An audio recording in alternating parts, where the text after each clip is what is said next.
Hi, welcome back. This is going to be the making of the Plaid Doctor. These are all these clips are from my live streams. Um, so yeah, it's from the speed paint to the making and so on and so forth. And if you didn't catch me live, and here it is. I also have posted these VODs too. If you want to sit down and watch it in more of a longer video format, it is on my channel as well, and I'll post it in the description or at the very end of the video. But basically what I'm going to be doing here, I'm going to explain what I'm doing, come in and out, just explaining what process I'm doing and how long this took me, between the artwork and the making of the doll to clothing and painting. It was about 2 weeks. Usually my dolls take up about 2 weeks to make, depending how convoluted it is and if I had made them before. So yeah, I hope you guys enjoy.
Alright, as we begin sculpting the face and chest, and what I usually do off stream, I will pre-make the joints for the elbows, shoulders, hips, knees, and hands and feet. But right now I am getting the face sculpted. I usually start off with the nose, as you see on the right hand side by my hand. Those are the eyes.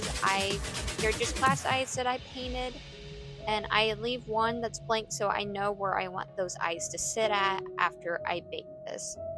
So usually I start with the nose, and I go in with the lips, and then I'll put in where the eyes are going to sit at.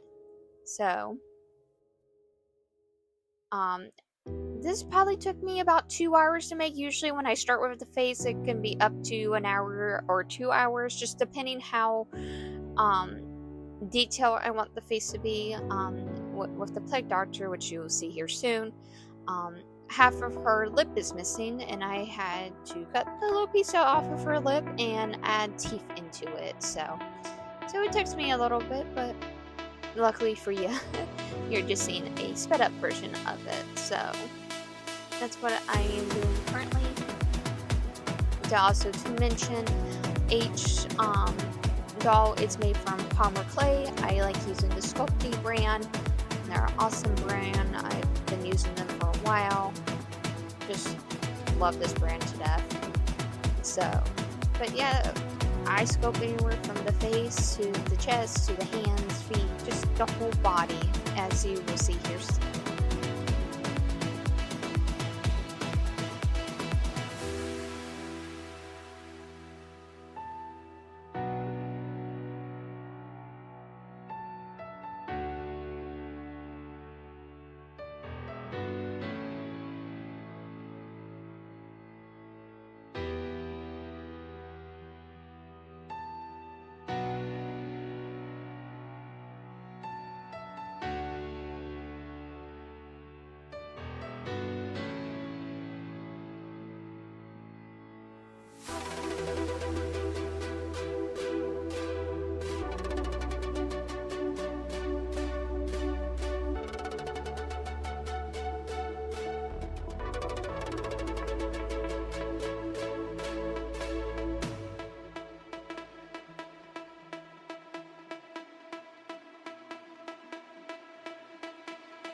As we move along, sculpting the hips, hands, and feet, I usually use tinfoil to help me to get a structure on how I want the face to look, or more the head than the face, but basically getting just a ground base on the shape I want it to be, and so on and so forth. And I let the clay thicken it up and let it hold its shape. Basically, this tinfoil helps your pieces not collapse, and you don't have to use as much clay as you may need when not. But I put the joints in for hips.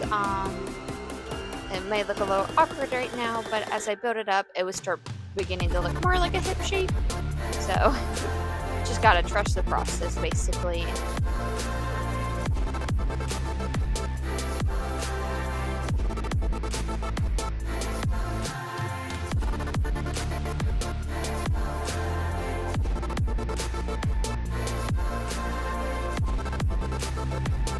As I start making the hands, and even with the feet, I always make sure they're as similar as possible, as identical as possible.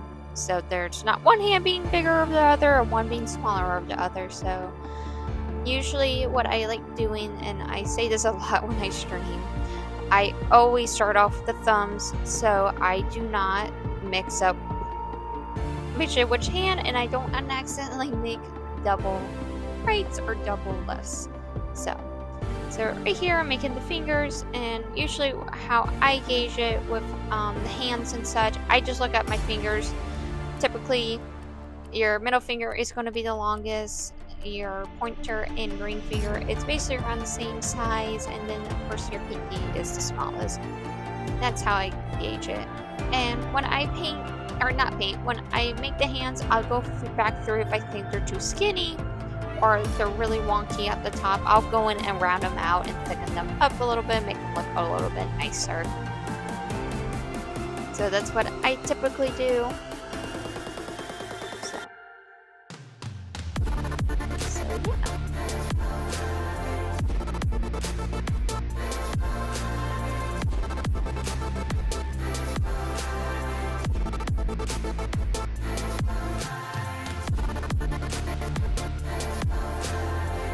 So before I put the hands into the oven, I wash them down with some rubbing alcohol, just brush it on, get any dirt off of it, any smudges, fingerprints off of the clay, and I always do that with the hands, feet, and face as well.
After I scope the key and get them done, I put my business initials on the bottom, the TGA, the doll artist on the bottom so they know who made it, and so on and so forth. And once again, I'm going back through with some rubbing alcohol to get a decent look at it.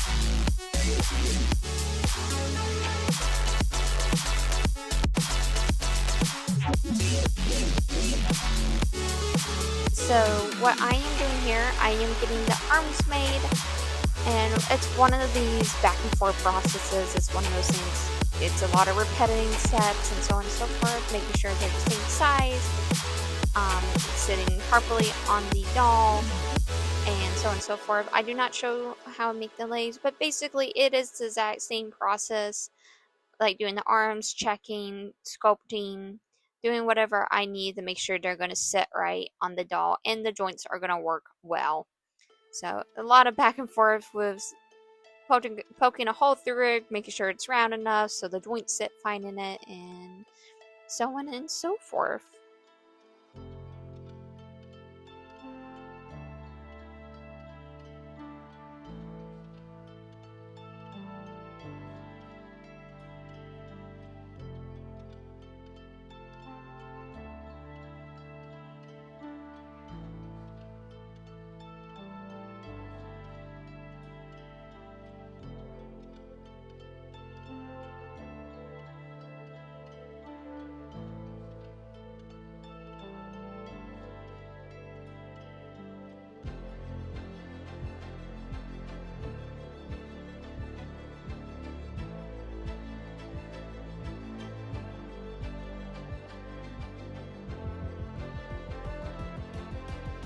As we move on to the painting, I just use very pale colors to make her look a little sickly. Just a really light beige color with white mixed into it, a little bit of black too to give a gray color. Both her hands and feet are going to be painted black, and with the Plague Doctor mask, which was made from EV foam, I think that's what it's called, EV foam. Made from that, and I stitched it up and glue it in so the foam can just be a little bit stronger and it doesn't break over time. So what I'm doing right now is just touching up any details. Her teeth and gums are painted black because I will be going back through and dry brushing a pinkish color and like a yellowish white color for her gums and teeth.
So I am at the point where I'm going to start airbrushing some textures onto her face.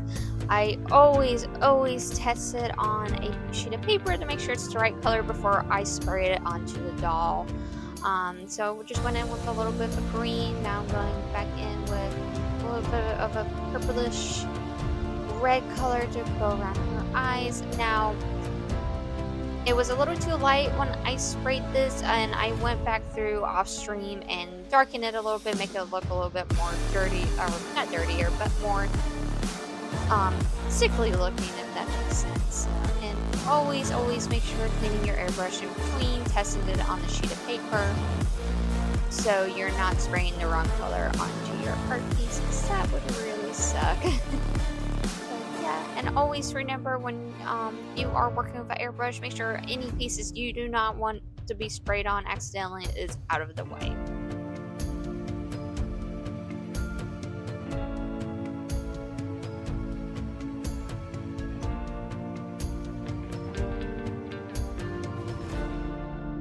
Now what I'm just doing is going back through, touching up any paint that I want it to be, so I just kind of touch up the bumps on her face, made them a little bit paler but still noticeable darker, and I touched up any gray areas that would probably overlapping on the plague doctor, its mask, and so on and so forth.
Now we're moving on to the photo shoot. So after I got her clothing sewed on, any touch-ups and so on and so forth, I hop on and take her photos.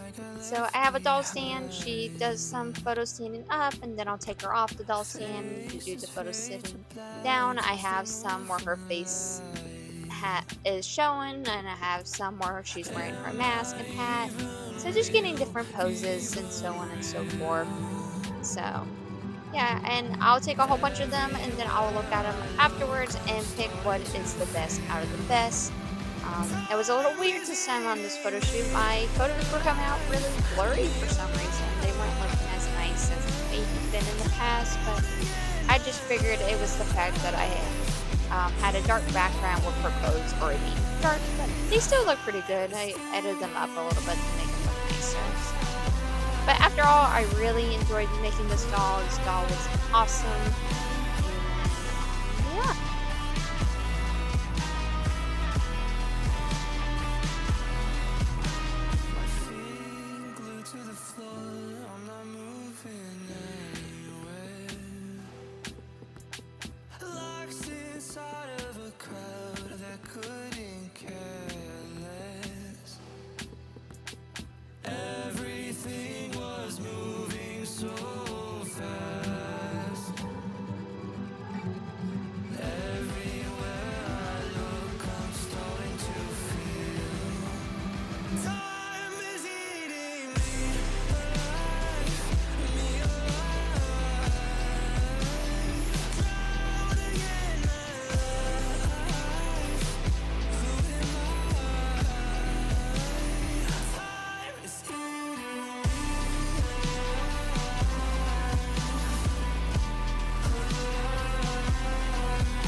So as we come to the end with that, I hope you come and check me out live on Twitch and follow my Instagram. With that, you have a wonderful day, evening, and night.